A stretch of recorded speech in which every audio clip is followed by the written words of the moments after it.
Good morning.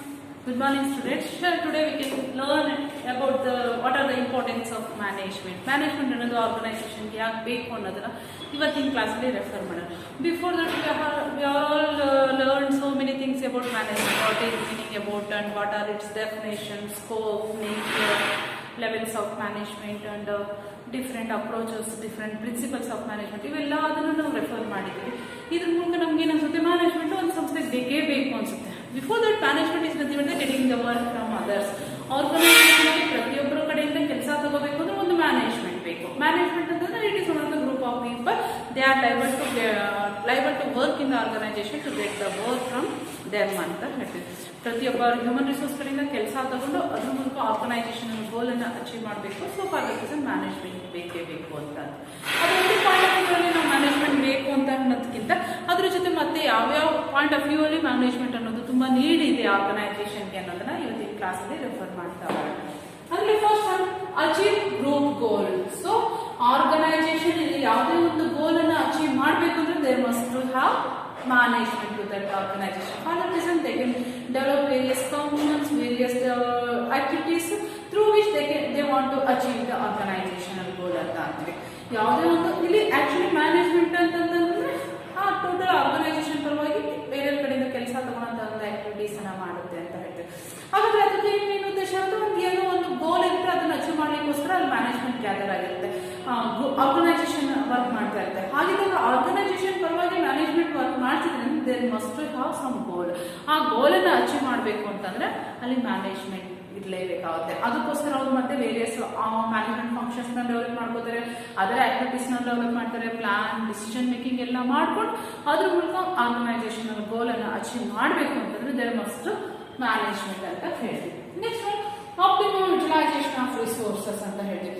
ಅಂದ್ರೆ ಒಂದು resource ಜಾಸ್ತಿ ಬೆನಿಫಿಟ್ ಅನ್ನ ಪಡ್ಕೊಳ್ಳೋದನ್ನ ಆಪ್ಟಿಮಮ್ ಯುಟಿಲೈಸೇಷನ್ ಆಫ್ ರಿಸೋರ್ಸಸ್ ಅಂತ ಹೇಳ್ತೀವಿ. ಫಾರ್ ಎಕ್ಸಾಂಪಲ್, ಒಬ್ಬ ಸ್ಟೂಡೆಂಟ್ 70% ತೆಗೆದಿದ್ದಾನೆ ಅಂತಂದ್ರೆ ಅವನನ್ನ ಪ್ರತಿಯೊಬ್ಬ ಟೀಚರ್ಸ್ ಪ್ರತಿಯೊಬ್ಬ ಸಬ್ಜೆಕ್ಟ್ ಟೀಚರ್ಸ್ ಅವನಿಗೆ ಪುಷ್ ಮಾಡಿ, ಅವನಿಗೆ ಇಂಟ್ರೆಸ್ಟ್ ಅರೈಸ್ ಮಾಡಿ, ಸಬ್ಜೆಕ್ಟ್ ಅನ್ನು ನೀಟಾಗಿ ಟೀಚ್ ಮಾಡಿ ಅವನ ಕಡೆಯಿಂದ ಹಾರ್ಡ್ ವರ್ಕ್ ಅನ್ನ ಮಾಡಿಸಿದ್ರೆ he is eligible to get more than 80 or 90%. ಹಾಗಿದ್ರೆ ಒಬ್ಬ 75% ತೆಗಿಯೋನು 95% ಸ್ಕೋರ್ ಮಾಡ್ತಾನೆ ಅಂತ ಅಂದಾಗ ಅದನ್ನ get the maximum output or maximum benefit ಅಂತ ಆಗುತ್ತೆ. ಅದೇ ರೀತಿಯಾಗಿ ಆರ್ಗನೈಸೇಷನ್ ಅಲ್ಲೂ ಅಷ್ಟೇ ಒಬ್ಬ ಎಂಪ್ಲಾಯ್ಸ್ಗೆ 100 ಟಾರ್ಗೆಟ್ ಕೊಟ್ಟಿದ್ದೀವಿ ಅಂದ್ರೆ ಒಬ್ಬ 100% ರೀಚ್ ಮಾಡ್ತಾನೆ, ಒಬ್ಬ 70%, ಒಬ್ಬ 50% ರೀಚ್ ಮಾಡ್ತಾನೆ. ಅಂದ್ರೆ ಪ್ರತಿಯೊಬ್ಬ ಎಂಪ್ಲಾಯ್ಸ್ಗೆ ಪ್ರಾಪರ್ ಆಗಿ ಗೈಡ್ ಮಾಡಿದ್ವಿ, ಟ್ರೈನ್ ಅಪ್ ಮಾಡಿದ್ವಿ, ಮೋಟಿವೇಟ್ ಮಾಡಿದ್ವಿ ಅಂತಾದ್ರೆ 100% ಟಾರ್ಗೆಟ್ ಅನ್ನ ರೀಚ್ ಮಾಡ್ಲಿಕ್ಕೆ ಸಾಧ್ಯ ಆಗುತ್ತೆ. ಆ ತರದೊಂದು ಪ್ರತಿಯೊಬ್ಬರ ಕಡೆಯಿಂದ ಮ್ಯಾಕ್ಸಿಮಮ್ ಎಫರ್ಟ್ ಅನ್ನ ತಗೋಬೇಕು ಅಂದ್ರೆ ಅಲ್ಲೇ ಆರ್ಗನೈಸೇಷನ್ ಅಲ್ಲಿ ಮ್ಯಾನೇಜ್ಮೆಂಟ್ ಬೇಕು. ಅದೇ ಒಬ್ಬ 70% ಟಾರ್ಗೆಟ್ ರೀಚ್ ಮಾಡೋದು 100% ಟಾರ್ಗೆಟ್ ರೀಚ್ ಮಾಡಿದಾನೆ ಅಂತಂದಾಗ ಆರ್ಗನೈಸೇಷನ್ ಫಾಸ್ಟ್ ಆಗಿ ಮೂವ್ ಆಗ್ತಾ ಇದೆ ಅಂತ. ಹಾಗೆ ಪ್ರತಿಯೊಬ್ಬ ಎಂಪ್ಲಾಯ್ಸ್ ಆ ತರ ಟಾರ್ಗೆಟ್ ರೀಚ್ ಮಾಡಿಸ್ಬೇಕು, ಅವ್ರನ್ನ ಆ ಮಟ್ಟಕ್ಕೆ ಮೋಟಿವೇಟ್ ಮಾಡಬೇಕು, ಆ ಮಟ್ಟಕ್ಕೆ ಅವ್ರ ಕಡೆಯಿಂದ ಕೆಲಸ ತಗೋಬೇಕು ಅಂದ್ರೆ ಆರ್ಗನೈಸೇಷನ್ ಅಲ್ಲಿ ಮ್ಯಾನೇಜ್ಮೆಂಟ್ ಬೇಕು. Next one, third one, minimisation of cost.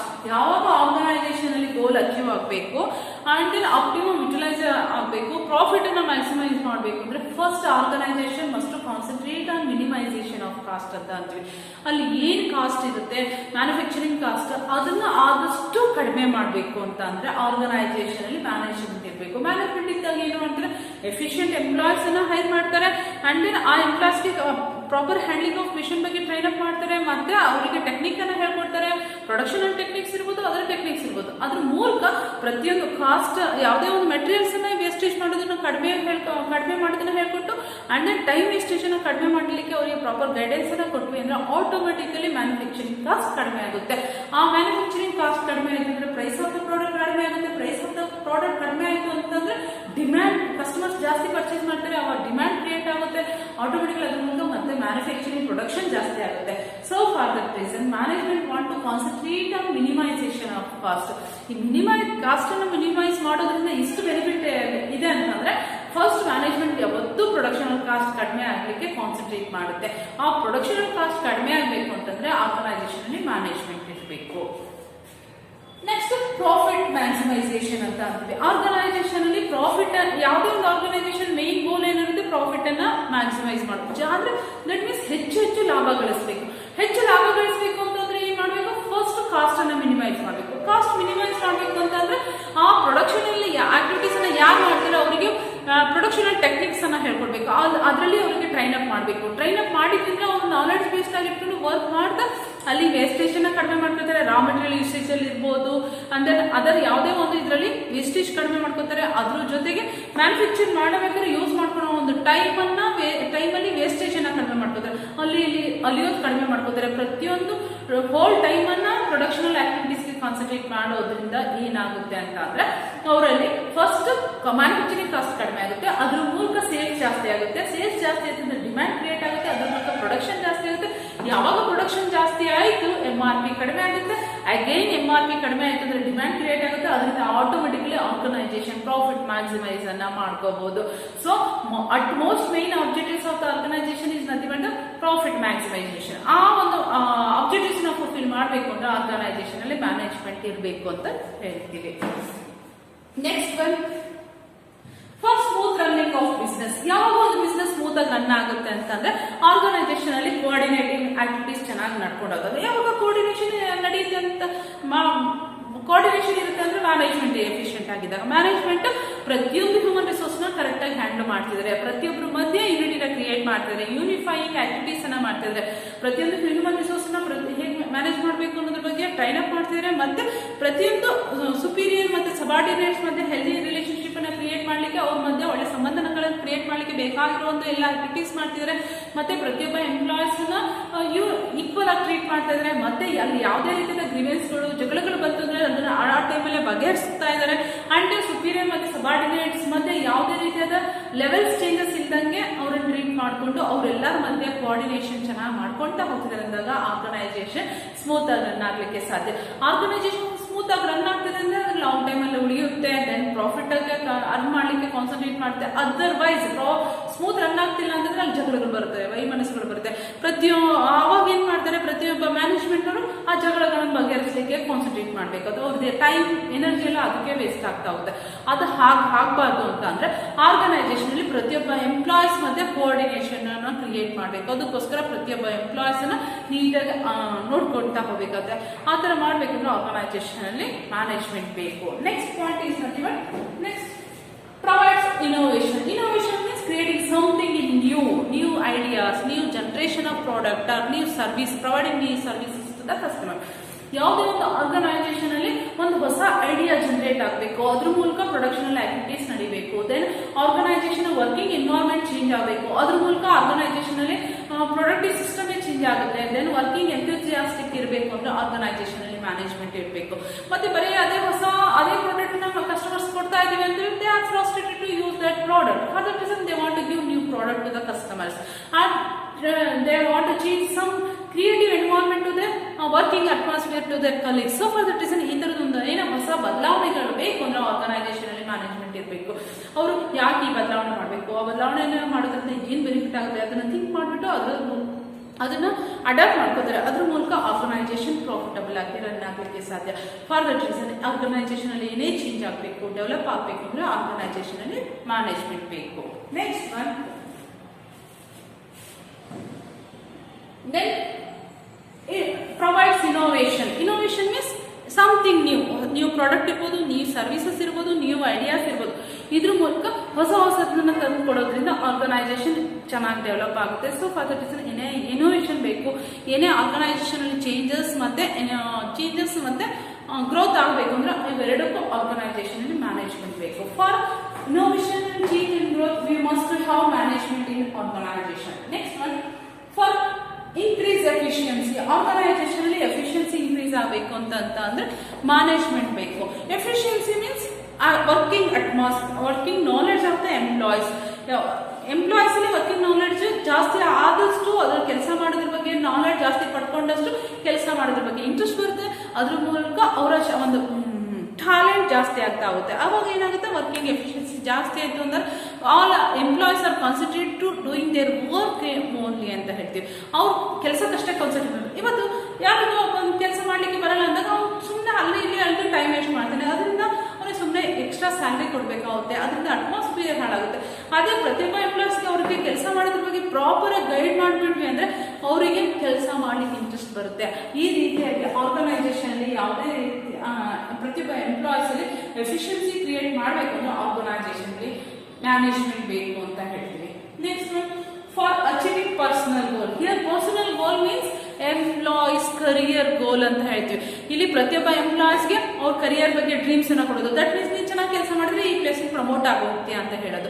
ಅದ್ರ ಮೂಲಕ ಅವರಿಗೆ ಕೆಲಸ ಮಾಡ್ಲಿಕ್ಕೆ ಬೇಕಾದ್ರೆ ಮೋಟಿವೇಶನ್ಸ್ ನ ಕೊಡೋದು, ಇನ್ಸ್ಪೈರ್ ಮಾಡಿ ಅವ್ರ ಕಡೆಯಿಂದ ಜಾಸ್ತಿ ಕೆಲಸ ತಗೊಳೋದು, ಎಫಿಷಿಯಂಟ್ ಆಗಿ ಕೆಲಸ ಮಾಡಿಸ್ಕೊಳೋದು. ಅದ್ರ ಮೂಲಕ ಅವರಿಗೆ ಒಂದು ಆಸೆ ತುಂಬಿಸೋದು. ಇಷ್ಟು ಚೆನ್ನಾಗಿ ಕೆಲಸ ಮಾಡಿದ್ರೆ ನಾಳೆ ಈ ಪ್ಲೇಸಿಗೆ ಪ್ರಮೋಷನ್ ಆಗ್ತೀಯ ಅಂತ ಹೇಳ್ತೀವಿ ಅಂದ್ರೆ automatically he wants to do work well ಅಂತ ಹೇಳ್ತೀವಿ.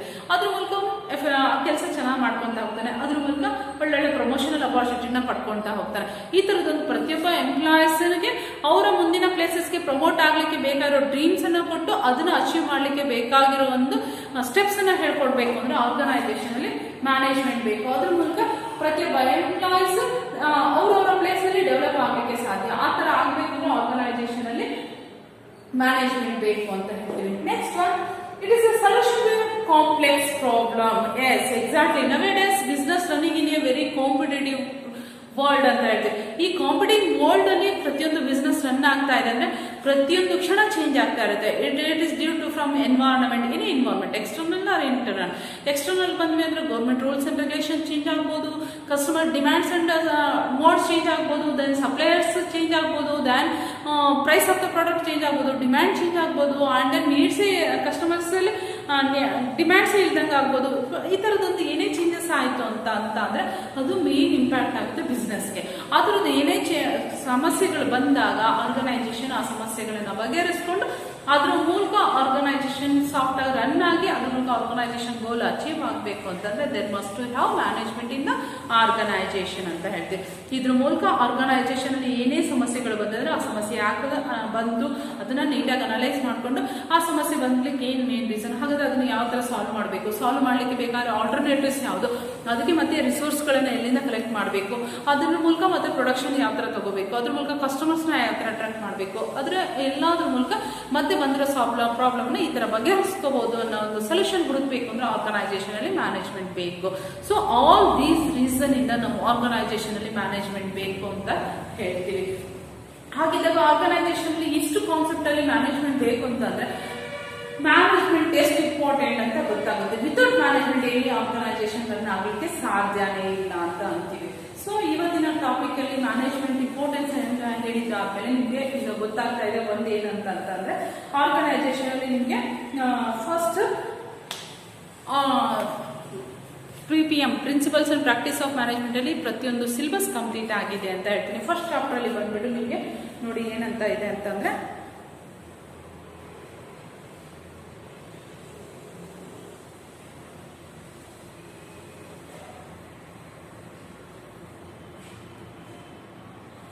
ಫಸ್ಟ್ ಚಾಪ್ಟರ್ ಬಂದ್ಬಿಟ್ಟು ನಿಮಗೆ ಇಂಟ್ರೊಡಕ್ಷನ್ ಆಫ್ ಮ್ಯಾನೇಜ್ಮೆಂಟ್ ಇತ್ತು. ಇದರಲ್ಲಿ first one introduction to management ಅಲ್ಲಿ ಬಂದಿವೆ ಅಂದ್ರೆ ಮೀನಿಂಗ್ ಇತ್ತು, ಮೀನಿಂಗ್ ಮಾಡಿದ್ದೀನಿ, ಡೆಫಿನೇಷನ್ ಮಾಡಿದ್ದೀನಿ, ನೇಚರ್ ಮಾಡಿದ್ದೀನಿ, ದೆನ್ ಸ್ಕೋಪ್ ಮಾಡಿದ್ದೀನಿ. ನೇಚರ್ ಅಲ್ಲಿ 15 ಪಾಯಿಂಟ್ಸ್ ಎಕ್ಸ್ಪ್ಲೈನ್ ಮಾಡಿದ್ದೀನಿ, ಸ್ಕೋಪ್ ಅಲ್ಲಿ ಒಂದು ದೊಡ್ಡ ಡಯಾಗ್ರಾಮ್ ಬಂದ್ಬಿಟ್ಟು ಅದನ್ನ ಎಕ್ಸ್ಪ್ಲೈನ್ ಮಾಡಿದ್ದೀನಿ. ಅಂಡ್ ದೆನ್ ಸ್ಕೋಪ್ ಆದ್ಮೇಲೆ ನಿಮಗೆ ಬಂದ್ಬಿಟ್ಟು ಇಂಪಾರ್ಟೆನ್ಸ್ ಅದನ್ನ ಇವತ್ತಿನ ಕ್ಲಾಸಲ್ಲಿ ಮಾಡ್ಕೊಟ್ಟಿದ್ದೀನಿ. Then functional areas of management ಅಲ್ಲಿ ನಿಮಗೆ ಯಾವ್ಯಾವ ಫಂಕ್ಷನಲ್ ಏರಿಯಾಸ್ ಬರುತ್ತೆ, production management, marketing management and human resource management and financial management ಅದನ್ನ ಬರೆದು ಎಕ್ಸ್ಪ್ಲೈನ್ ಮಾಡಿದ್ದೀನಿ. And then roles of a manager ಅನ್ನ ಮಾಡಿದ್ದೀನಿ, ಯಾವ್ಯಾವ ಪಾತ್ರಗಳ ಮೂಲಕ ಆರ್ಗನೈಸೇಷನ್ ಅಲ್ಲಿ ಮ್ಯಾನೇಜರ್ ಅದನ್ನು ಪಾತ್ರ ನಿರ್ವಹಿಸ್ತಾನೆ ಅನ್ನೋದನ್ನ ರೋಲ್ಸ್ ಆಫ್ ಮ್ಯಾನೇಜರ್ ಅಲ್ಲಿ ಎಕ್ಸ್ಪ್ಲೈನ್ ಮಾಡಿದ್ದೀನಿ. ಅಂಡ್ ದೆನ್ ಮ್ಯಾನೇಜರಲ್ ಸ್ಕಿಲ್ಸ್ ಅನ್ನ ಎಕ್ಸ್ಪ್ಲೈನ್ ಮಾಡಿದ್ದೀನಿ. ಅದರಲ್ಲಿ human relation skill, communication skill, motivational skill, conceptual skill, interpersonal skill ಇವೆಲ್ಲದನ್ನು ಎಕ್ಸ್ಪ್ಲೈನ್ ಮಾಡಿದ್ದೀನಿ. ಅಂಡ್ ದೆನ್ ಅದರ ಜೊತೆಗೆ ಅದಾದ್ಮೇಲೆ ಸೋಷಿಯಲ್ ರೆಸ್ಪಾನ್ಸಿಬಿಲಿಟೀಸ್ ಆಫ್ ಬಿಸ್ನೆಸ್ ಅಂತ ಹೇಳಿದ್ದೀನಿ. ಸೋಷಿಯಲ್ ರೆಸ್ಪಾನ್ಸಿಬಿಲಿಟೀಸ್ ಆಫ್ ಬಿಸ್ನೆಸ್ ಅಲ್ಲಿ ನಾನು ಮ್ಯಾನೇಜ್ಮೆಂಟ್ ಸೊಸೈಟಿಗೆ ಯಾವ ತರದೊಂದು ಕೆಲಸಗಳನ್ನ ಮಾಡ್ಕೊಡ್ಬೇಕು, ಅದು ಸೊಸೈಟಿ ಮೀನ್ಸ್ ಅದ್ರ ಸರೌಂಡಿಂಗ್ಸ್ ಅದ್ರಲ್ಲಿ ಯಾರೆಲ್ಲ ಬರ್ತಾರೆ, ಅದಕ್ಕೆ ಸಂಬಂಧಪಟ್ಟಂತ ಮ್ಯಾನೇಜ್ಮೆಂಟ್ ವರ್ಕ್ ಏನು ಅಥವಾ ಡ್ಯೂಟೀಸ್ ಏನು, ರೆಸ್ಪಾನ್ಸಿಬಿಲಿಟೀಸ್ ಏನು ಅನ್ನೋದನ್ನ areas of management social responsibilities of management ಅಲ್ಲಿ ನಿಮ್ಗೆ ಎಕ್ಸ್ಪ್ಲೈನ್ ಮಾಡಿದೆ. ಅದಾದ್ಮೇಲೆ ಬಿಸ್ನೆಸ್ ಎಥಿಕ್ಸ್ ಅಂತ ಬರುತ್ತೆ. ನೈತಿಕತೆ ಅಂದ್ರೆ ಏನು, ನೈತಿಕತೆ ಬಿಸ್ನೆಸ್ ಯಾವ ತರ ಫಾಲೋ ಅಪ್ ಮಾಡ್ತಾರೆ ತಮ್ಮ ಒಂದು ಡೇ ಬೈ ಡೇ ಆಕ್ಟಿವಿಟೀಸ್ ಅಲ್ಲಿ, ಒಳ್ಳೆ ಪ್ರಾಡಕ್ಟ್ ಅನ್ನ ಕೊಡೋದಾಗಿರ್ಬೋದು, ಫೇರ್ ಪ್ರೈಸ್ ಅನ್ನ ಫಿಕ್ಸ್ ಮಾಡೋದ್ರಲ್ಲಿ ಇರ್ಬೋದು, ಇಲ್ಲ ಅದರ ಮೂಲಕ ಅವರು ಯಾವ ತರ ಬಿಸ್ನೆಸ್ ಎಥಿಕ್ಸ್ ಅನ್ನ ಫಾಲೋ ಮಾಡ್ತಾರೆ ಅನ್ನೋದನ್ನ ಹೇಳ್ಕೊಟ್ಟಿದ್ದೀನಿ. ಅಂಡ್ ದೆನ್ ಅದಾದ್ಮೇಲೆ ನಿಮ್ಗೆ ಇಷ್ಟು ನಿಮ್ಗೆ ಫಸ್ಟ್ ಚಾಪ್ಟರ್ ಅಲ್ಲಿ ಬಂದಿದೆ. ಅಂದ್ರೆ ನಿಮ್ಗೆ meaning, definition, nature, scope, importance and then functional areas of management, managerial roles, managerial skills, and managerial skills ಆದ್ಮೇಲೆ social responsibilities of management and business ethics. Total 10 contents ಇದೆ ನಿಮಗೆ ಫಸ್ಟ್ ಚಾಪ್ಟರ್ ಅಲ್ಲಿ. ಈ 10 contents ನಾನು ನಿಮಗೆ ಕವರ್ ಮಾಡ್ಕೊಟ್ಟಿದ್ದೀನಿ. ನೆಕ್ಸ್ಟ್ ಕಮಿಂಗ್ ಡೇಸ್ ಅಲ್ಲಿ ನಿಮಗೆ contact classes ಇರೋದ್ರಿಂದ ನಾನು ಏನ್ ಮಾಡ್ತೀನಿ, ನೀವು ಈ ಪ್ರತಿಯೊಂದು ಕ್ಲಾಸಿನ ವಿಡಿಯೋಸ್ ಅಬ್ಸರ್ವ್ ಮಾಡಿ ಏನ್ ಅರ್ಥ ಆಗಿಲ್ಲ ಅದನ್ನ ನೀವು ಪಾಯಿಂಟ್ ಔಟ್ ಮಾಡ್ಕೊಂಡು ಬಂದು ನನಗೆ ಕ್ಲಾಸಲ್ಲಿ ಕೇಳಿದ್ರೆ ಕಾಂಟ್ಯಾಕ್ಟ್ ಕ್ಲಾಸಲ್ಲಿ ನಿಮಗೆ ಅಲ್ಲಿ ನಿಮಗೆ ನಿಮ್ಮ ಎಲ್ಲಾ ಡೌಟ್ ಅನ್ನ ಕ್ಲಿಯರ್ ಮಾಡ್ಕೊಡ್ತೀನಿ. Before that you must have one notes. ಅದರಲ್ಲಿ ನಿಮಗೆ ಈ PPM ಸಬ್ಜೆಕ್ಟ್ಗೆ ಸಂಬಂಧಪಟ್ಟ ಒಂದು ಸಿಲೆಬಸ್ ನ ಬರ್ಕೊಳ್ಳಿ. ಪ್ರತಿಯೊಂದು ವಿಡಿಯೋಸ್ ನ ಸಿಲೆಬಸ್ ಪ್ರಕಾರ ಮಾಡಿದಾರ ಅಂತ ಅದನ್ನ ಅಬ್ಸರ್ವ್ ಮಾಡಿ ಅದರಲ್ಲಿ ಯಾವ್ದಾದ್ರು ಟಾಪಿಕ್ ಬಿಟ್ಟಿದ್ದೀನ ಬಂದು ನಾನು ಕೇಳಿ, ಅಥವಾ ಆ ಟಾಪಿಕ್ ಮಾಡಿರೋದ್ರಲ್ಲಿ ಏನ್ ಅರ್ಥ ಆಗಿಲ್ಲ ಅಂತ ನಾನು ಕೇಳಿದ್ರೆ ಮತ್ತೆ ಅಗೈನ್ ಫಸ್ಟ್ ಚಾಪ್ಟರ್ ಅಲ್ಲಿ ಏನ್ ಕಂಟೆಂಟ್ಸ್ ಇದೆ ಅದನ್ನ ಹೈಲೈಟ್ ಮಾಡ್ಕೊಡ್ತೀನಿ. ಅದ್ರ ಜೊತೆಗೆ ಮತ್ತೆ ನಿಮ್ಗೆ ಏನಾದ್ರು ಕಂಪ್ಲೇಂಟ್ಸ್ ಇತ್ತು ಅಂದ್ರೆ ಅದನ್ನ ಖಂಡಿತ ನಾನು ಬಗೆಹರಿಸ್ಕೊಡ್ತೀನಿ. Okay fine. ಫಸ್ಟ್ ಇದೆಲ್ಲ ಮಾಡಬೇಕು ಅಂದ್ರೆ ನೀವು ಫಸ್ಟ್ ಸಿಲೆಬಸ್ ಅನ್ನ ಬರ್ಕೊಳ್ಳಿ. ಸಿಲೆಬಸ್ ಪ್ರಕಾರ ವಿಡಿಯೋಸ್ ಅನ್ನ ವಾಚ್ ಮಾಡಿ, ವಿಡಿಯೋಸ್ ಅಲ್ಲಿ ಡೌಟ್ ಇರೋದನ್ನ ಪಾಯಿಂಟ್ ಔಟ್ ಮಾಡ್ಕೊಂಡು ಕಾಂಟ್ಯಾಕ್ಟ್ ಕ್ಲಾಸಸ್ಗೆ ಬನ್ನಿ. ಸದ್ಯದಲ್ಲೇ ನಿಮಗೆ ಕಾಂಟ್ಯಾಕ್ಟ್ ಕ್ಲಾಸಸ್ ಇರುತ್ತೆ, ನಿಮಗೆ ವಾಟ್ಸ್ಆಪ್ ಗ್ರೂಪ್ ಅಲ್ಲಿ ಕಳಿಸ್ತೀವಿ. ಅವಾಗ ನೀವು ಕ್ಲಾಸಿಗೆ ಬಂದಾಗ ನಿಮ್ಮ ಡೌಟ್ಗಳನ್ನ ಕೇಳಬಹುದಾಗುತ್ತೆ. Okay fine. ಇಲ್ಲಿಗೆ ನಿಮಗೆ ಫಸ್ಟ್ ಚಾಪ್ಟರ್ ಇಲ್ಲಿಯೊತ್ತಿಗೆ ಕಂಪ್ಲೀಟ್ ಆಗುತ್ತೆ. ನೆಕ್ಸ್ಟ್ ಡೇ ಕ್ಲಾಸಲ್ಲಿ ನಾನು ಸೆಕೆಂಡ್ ಚಾಪ್ಟರ್ ಪ್ಲಾನಿಂಗ್ ಅನ್ನು ಸ್ಟಾರ್ಟ್ ಮಾಡ್ತೀನಿ. Okay, fine. Thank you very much. If you have any doubts, please comment on comment box. Okay. Thank you.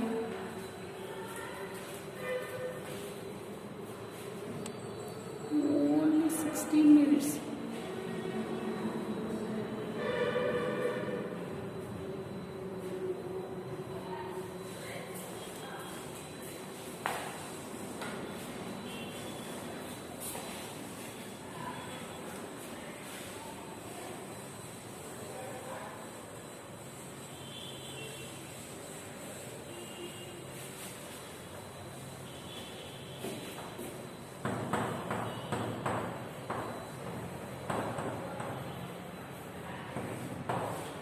Second chapter ಬಂದ್ಬಿಟ್ಟು ಈಗ ನೀವು ಒಂದ್ ಸ್ವಲ್ಪ ವಿಡಿಯೋಸ್ ಲೆಂತಿ ಆಗಿ ಕೊಡ್ಬೇಕಾಗುತ್ತೆ. ಸೆಕೆಂಡ್ ಚಾಪ್ಟರ್ ಏನಿದೆ ಅದ್ರ ಬಗ್ಗೆ ಇಂಟ್ರಡಕ್ಷನ್ ಅನ್ನ ಹೇಳ್ಕೊಡ್ತೇನೆ, ನೋಡ್ಕೊಳ್ಳಿ. ಪ್ಲಾನಿಂಗ್ ಇದರಲ್ಲಿ ನಿಮಗೆ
ಸೆಕೆಂಡ್ ಚಾಪ್ಟರ್ ಬಂದ್ಬಿಟ್ಟು ನಿಮಗೆ ಪ್ಲಾನಿಂಗ್ ಅಂತ ಇದೆ. ಫಸ್ಟ್ ಚಾಪ್ಟರ್ ಅಲ್ಲಿ ಮ್ಯಾನೇಜ್ಮೆಂಟ್ ಬಗ್ಗೆ ತರವಾಗಿರ್ತೀವಿ. ಐ ಥಿಂಕ್ ನೀವು PU ಲೆವೆಲ್ ಅಲ್ಲಿ ಪ್ಲಾನಿಂಗ್ ಅನ್ನ ರೆಫರ್ ಮಾಡ್ತೀರಿ. ಅದನ್ನ ಇಲ್ಲಿ ಬಿಕಾಮ್ ಡಿಗ್ರಿಯಲ್ಲಿ ಬಂದಾಗ ಸ್ವಲ್ಪ ಬ್ರಾಡ್ ಆಗಿ ರೆಫರ್ ಮಾಡ್ತಾ ಹೋಗ್ತಾ. ಸೊ ಯೂನಿವರ್ಸಿಟಿ ಅಲಾಟ್ ಮಾಡಿರೋ ಒಂದು second chapter is ultimate planning. ಅದ್ರಲ್ಲಿ ಏನೇನು ಕಂಟೆಂಟ್ ಬಂದಿದೆ ಅಂತ ಬರ್ದಿದ್ದೀನಿ. ಆಸ್ ಇಟ್ ಇಸ್ ನೀವು ನೋಟ್ಸ್ ಅನ್ನ ಮಾಡ್ಕೊಳ್ಳಿ. ನಾನು ಅದ್ರ ಪ್ರಕಾರ ಸಿಲೆಬಸ್ ಅನ್ನ ಮುಗಿಸ್ಕೊಡ್ತೇನೆ. ಸೊ ಅದರಲ್ಲಿ ಫಸ್ಟ್ ಒಂದು ಮೀನಿಂಗ್ ಅಂದ್ರೆ ಪ್ಲಾನಿಂಗ್ ಅಂದ್ರೆ ಏನು, ನಾನು ಡೆಫಿನೇಷನ್ ಪ್ಲಾನಿಂಗ್ ಬಗ್ಗೆ ಎಕ್ಸ್ಪೋರ್ಟ್ ಆದಲ್ಲಿ ಯಾವ ತರ ಡಿಫೈನ್ ಮಾಡಿದ್ದಾರೆ ಅನ್ನೋದನ್ನ ಇಲ್ಲಿ 2-3 ಡೆಫಿನೇಷನ್ ಅನ್ನ ರೆಫರ್ ಮಾಡ್ತೀವಿ. Then nature of planning as it is management nature ನ ನಾವು ಹೇಗೆ ರೆಫರ್ ಮಾಡಿದ್ವಿ ಅದೇ ತರಹದ ಪ್ಲಾನಿಂಗ್ ನೇಚರ್ ಏನಿದೆ, ಕ್ಯಾರೆಕ್ಟರಿಸ್ಟಿಕ್ಸ್ ಏನಿದೆ, ಫೀಚರ್ಸ್ ಏನಿದೆ ಅನ್ನೋದನ್ನ ನೇಚರ್ ಅಂಡರ್ಗೆ ರೆಫರ್ ಮಾಡ್ತೀವಿ. Then importance why we have planning ಅಂದ್ರೆ ಯಾಕೆ ಬೇಕು, ಪ್ಲಾನಿಂಗ್ ಯಾಕೆ ಬೇಕು ಆರ್ಗನೈಸೇಷನ್ ಅಲ್ಲಿ ಅನ್ನೋದನ್ನ ಇಂಪಾರ್ಟೆನ್ಸ್ ಆಫ್ ಪ್ಲಾನಿಂಗ್ ಅಲ್ಲಿ ರೆಫರ್ ಮಾಡ್ತೀವಿ. Next types of planning planning ಅಲ್ಲಿ ಎಷ್ಟು ವಿಧಗಳಿದೆ, ಅದು ಯಾವ ರೀತಿಯಾದ ವಿಧಗಳನ್ನು ನಾವು ಆರ್ಗನೈಸೇಷನ್ ಅಲ್ಲಿ ಡೆವಲಪ್ ಮಾಡ್ಕೋತೀವಿ ಪ್ಲಾನಿಂಗ್ ಅನ್ನೋದನ್ನ ನೋಡ್ತೀವಿ. Next merits and demerits of planning, ಆ ಪ್ಲಾನಿಂಗ್ ಇರೋದ್ರಿಂದ ಅನುಕೂಲಗಳೇನು ಅನಾನುಕೂಲಗಳೇನು ಅನ್ನೋದನ್ನ ರೆಫರ್ ಮಾಡ್ತೀವಿ ಈ ಹೆಡ್ಡಲ್ಲಿ. ನೆಕ್ಸ್ಟ್ ಪ್ಲಾನಿಂಗ್ ಪ್ರೋಸೆಸ್, ಪ್ಲಾನಿಂಗ್ ಯಾವ ಸ್ಟೆಪ್ ಬೈ ಸ್ಟೆಪ್ ಆಕ್ಟಿವಿಟೀಸ್ ಅಲ್ಲಿ ವರ್ಕ್ ಮಾಡ್ಕೊಂತ ಹೋಗುತ್ತೆ ಅನ್ನೋದನ್ನ ಪ್ಲಾನಿಂಗ್ ಪ್ರೋಸೆಸ್ ಅಲ್ಲಿ ರೆಫರ್ ಮಾಡ್ತೀವಿ. So under that decision making ಅನ್ನ ರೆಫರ್ ಮಾಡ್ತೀವಿ. ಹಾಗಿದ್ರೆ ನಾವು ಸುಮ್ಮನೆ ಒಂದ್ಸರಿ ಕ್ಯಾಶುವಲ್ ನೋಡಿದ್ರೆ ಡಿಸಿಷನ್ ಮೇಕಿಂಗ್ ಪ್ಲಾನಿಂಗ್ ಎರಡು ಒಂದೇ ಅಂತ ಹೇಳ್ತೀವಿ. ಪ್ಲಾನಿಂಗ್ ಅಂತಂದ್ರೆ ಯೋಚಿಸುವಿಕೆ, ದೆನ್ ಡಿಸಿಷನ್ ಮೇಕಿಂಗ್ ಅಂತಂದ್ರೆ ನಿರ್ಣಯ ಕೈಗೊಳ್ಳೋದು. ಹಾಗಾದ್ರೆ ಎರಡು ಒಂದೇನಾ ಅಂತ ಒಂದು ಸರಿ ಅನ್ಸುತ್ತೆ. ಹಾಗಾದಾಗ ಅವೆರಡು ಒಂದೇನಾ ಅಥವಾ ಯಾವ ತರ ಡಿಫ್ರೆನ್ಸಸ್ ಇದೆ ಅನ್ನೋದನ್ನ ನೋಡ್ತೀವಿ. ಅದಕ್ಕೆ ಸಂಬಂಧಪಟ್ಟ ಡಿಸಿಷನ್ಗೆ ಸಂಬಂಧಪಟ್ಟ ಮೀನಿಂಗ್ ಡೆಫಿನೇಷನ್ ಅನ್ನ ರೆಫರ್ ಮಾಡ್ತೀವಿ. As it is meaning decision making ಅಂದ್ರೆ ಏನು ಅಂದ್ರೆ ಅದಕ್ಕೆ ಎಕ್ಸ್ಪರ್ಟ್ ಆದರೂ ಯಾವ ತರ ಡಿಫೈನ್ ಮಾಡಿದ್ರೆ ಅನ್ನೋದನ್ನ ರೆಫರ್ ಮಾಡ್ತೀವಿ. ಅದ್ರ ಜೊತೆಗೆ why we have decision making in organisation, ಯಾಕೆ ಬೇಕು ನಿರ್ಣಯ ಕೈಗೊಳ್ಳೋದು ಆರ್ಗನೈಸೇಷನ್ ಅನ್ನೋದನ್ನ ಇಂಪಾರ್ಟೆನ್ಸ್ ಆಫ್ ಡಿಸಿಷನ್ ಮೇಕಿಂಗ್ ಅಲ್ಲಿ ರೆಫರ್ ಮಾಡ್ತೀವಿ. So these are the second chapter for your PPM subject. As it is, you note down it in your notes. According to this one only, I can do my classes. Okay? Thank you. ಇದನ್ನ ನಿಮ್ಮ notes ಅಲ್ಲಿ ಬರ್ತೀನಿ.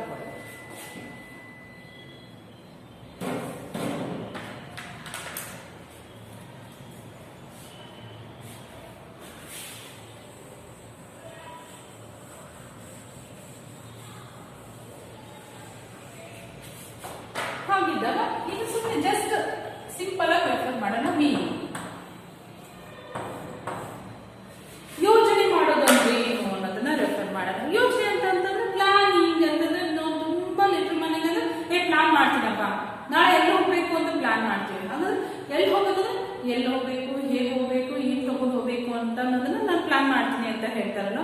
ಅದೇ ರೀತಿಯಾಗಿ organisation ಅಲ್ಲಿ ಪ್ರತಿಯೊಂದು ಆಕ್ಟಿವಿಟೀಸ್ಗೆ ಸಂಬಂಧಪಟ್ಟಂತ planning ಇದ್ದೇ ಇರುತ್ತೆ. ಹಾಗಿದ್ರೆ ಪ್ಲಾನಿಂಗ್ ಅಂದ್ರೆ ಏನು? Planning in simple term nothing but it is the deciding in advance of what is to be done in future. Future ಅಲ್ಲಿ ನಾವು ಏನ್ ಕೆಲಸ ಮಾಡ್ತೀವಿ ಅದ್ರ ಬಗ್ಗೆ ಇವತ್ತೇ ನಿರ್ಣಯನ ಕೈಗೊಳ್ಳೋದಿದ್ದಿಲ್ಲ, ಇವತ್ತೇ ನಿರ್ಣಯಿಸೋದಿದ್ದಿಲ್ಲ, ನಾಳೆ ಕೆಲಸದ ಬಗ್ಗೆ ಇವತ್ತೇ ನಿರ್ಣಯ ಕೈಗೊಳ್ಳೋದಿದ್ದಿಲ್ಲ, ಅದನ್ನೇ ನಾವು ಪ್ಲಾನಿಂಗ್ ಅಂತ ಹೇಳ್ಬೋದು ಅಂತ ಹೇಳ್ತೀವಿ. It is determination of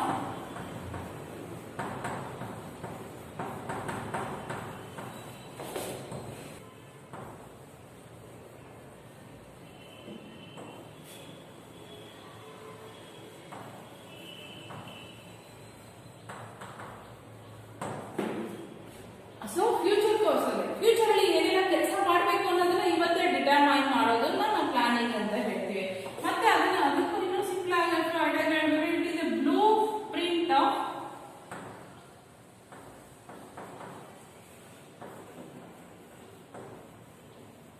future action. Future ಅಂದ್ರೆ ಭವಿಷ್ಯದಲ್ಲಿ ಏನ್ ಕೆಲಸ ಮಾಡಬೇಕು ಅನ್ನೋದ್ರ ಬಗ್ಗೆ ಇವತ್ತು ನೀಲಿ ನಕ್ಷೆ ರೆಡಿ ಮಾಡೋದನ್ನ ಪ್ಲಾನಿಂಗ್ ಅಂತ ಹೇಳ್ತೀವಿ. ಸೊ ಟೋಟಲಿ ಆರ್ಗನೈಸೇಷನ್ ನಾಳೆ ಏನ್ ಕೆಲಸ ಮಾಡಬೇಕು ಅನ್ನೋದ್ರ ಬಗ್ಗೆ ಇವತ್ತೇ ಆ ಕೆಲಸ ಹೇಗ್ ಮಾಡಬೇಕು, ಯಾರು ಮಾಡಬೇಕು, ಯಾರ ಕಡೆಯಿಂದ ಮಾಡಿಸ್ಕೋಬೇಕು ಅನ್ನೋದ್ರ ಬಗ್ಗೆ ಇವತ್ತೇ ಒಂದು ಬ್ಲೂ ಪ್ರಿಂಟ್ ಅನ್ನ ನೀಲಿ ನಕ್ಷೆನ ರೆಡಿ ಮಾಡ್ಕೊಳೋದಿದೆಯಲ್ಲ ಅದನ್ನ ನಾವು ಪ್ಲಾನಿಂಗ್ ಅಂತ ಹೇಳ್ಬೋದು ಅಂತ. ಇದೇ ಒಂದು ಮೀನಿಂಗ್ ಅನ್ನ ಬೇಸ್ ಆಗಿಟ್ಕೊಂಡು ಈ ಮೀನಿಂಗ್ ಅನ್ನ ವಾಸ್ಟ್ ಆಗಿ ಕವರ್ ಮಾಡಿ ಎಕ್ಸ್ಪರ್ಟ್ ಆದ ಒಂದು ಕೆಲವೊಂದು ಡೆಫಿನೇಷನ್ ಅನ್ನ ಹೇಳಿದ್ದಾರೆ. ಇದನ್ನ ನೆಕ್ಸ್ಟ್ ಕ್ಲಾಸ್ ಅಲ್ಲಿ ಡೆಫಿನೇಷನ್ ಅಂಡರ್ಲಿ ರೆಫರ್ ಮಾಡೋಣ. ಇವತ್ತಿಗೆ ನಿಮಗೆ ಪ್ಲಾನಿಂಗ್ ಬಗ್ಗೆ ಆಮೇಲೆ ಸೆಕೆಂಡ್ ಚಾಪ್ಟರ್ ಕಂಟೆಂಟ್ ಬಗ್ಗೆ ಇಷ್ಟು ಕ್ಲಾಸ್ ಸಾಕಾಗುತ್ತೆ. ನಾಳೆ ಕ್ಲಾಸ್ ಅಲ್ಲಿ ನಾನು ಪ್ಲಾನಿಂಗ್ ಡೆಫಿನೇಷನ್ ಅನ್ನ ಎಕ್ಸ್ಪ್ಲೈನ್ ಮಾಡ್ತೀನಿ. Thank you very much.